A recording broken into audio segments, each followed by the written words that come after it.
তৃতীয় দিনের খেলা শুরুর আগে ক্রিকেটাররা যখন তাদের মোবাইল ফোনগুলো জমা দিচ্ছিলেন তখন সেখানে 3 জন ক্রিকেটারকে দেখা গেল না। প্রত্যাশিতভাবেই মুশফিকুর রহিম এবং তাইজুল ইসলাম, যারা সবসময় ম্যাচ শুরু 2 ঘন্টা আগে আসেন, অন্যরা যেখানে 1 ঘন্টা আগে আসেন। মিরাজ জাকেররা যখন টিম বাস থেকে নামছিলেন তখন তাদের সাথে বিজয়কে দেখা যায়নি। বিজয় মুশফিক এবং তাইজুলের সাথে সকালবেলায় চলে এসেছেন একটু বাড়তি অনুশীলন করতে। অনেকদিন পরে যে সুযোগটা পেয়েছেন সেটা একেবারেই 16 কলা পূর্ণ করে কাজে লাগাতে চান।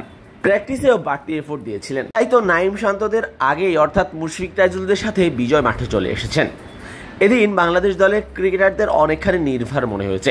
নির্ভর হওয়াটাই তো স্বাভাবিক, কারণ আগের দিনটার শেষ সেশনে বাংলাদেশ খেলা একেবারে নিজেদের পকেটে নিয়ে নিয়েছে, ফেলে দিয়েছে জিম্বাবুয়ের মোট 9টা উইকেট। আজকের দিনে 1টা উইকেট শিকার করার পরেই ব্যাটে নামবেন বিজয় সাদমানরা। আর এই জন্যই মুশফিক বিজয়দের বাড়তি অনুশীলন, বাড়তি এফোর্ট, নিজেদের সেরাটা দেওয়ার লক্ষ্যে। এদিকে জিম্বাবুয়ে অবশ্য বাংলাদেশের মতো মুডে নেই। প্রথম দিনের শুরুর 2টা সেশন নিজেদের করে নিয়েও শেষ সেশনে একেবারে নিয়ন্ত্রণ হারিয়ে খাদের কিনারায় পড়েছে দলটা। তবে তাদের সবচাইতে বড় মোটিভেশন, তারা এই সিরিজে 1-0 এগিয়ে, অর্থাৎ তাদের হারানোর কিছু নেই। যদি বাংলাদেশ ম্যাচটা জেতে সেক্ষেত্রে সিরিজ ড্র হবে, আর যদি বাংলাদেশকে তারা হারিয়ে দিতে পারে তাহলে প্রথমবার বাংলাদেশকে তারা দিতে পারবে বাংলাদেশের মাটিতে টেস্টে হোয়াইট ওয়াশ হওয়ার লজ্জা।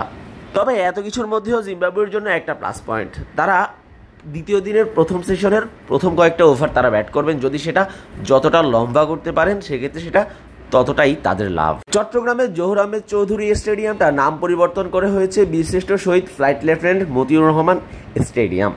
নাম পরিবর্তনের মতো বাংলাদেশও কি সিলেটে যে খেলাটা খেলেছে, যে ব্যাটিংটা করেছে, সেটা চট্টগ্রামে পরিবর্তন করে নিজেদের শুধরে নিতে পারবে কিনা সেটা দেখার অপেক্ষায় সবাই।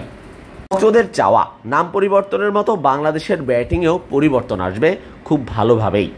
সিলেট টেস্টে বোলাররা 2 ইনিংসে তাদের কাজটা ঠিকঠাকভাবে করে দিয়েছেন, তবে বাংলাদেশের ব্যাটাররা সেটা লুফে নিতে পারেননি, যার ফলাফল ম্যাচটাও বাংলাদেশ হেরেছে।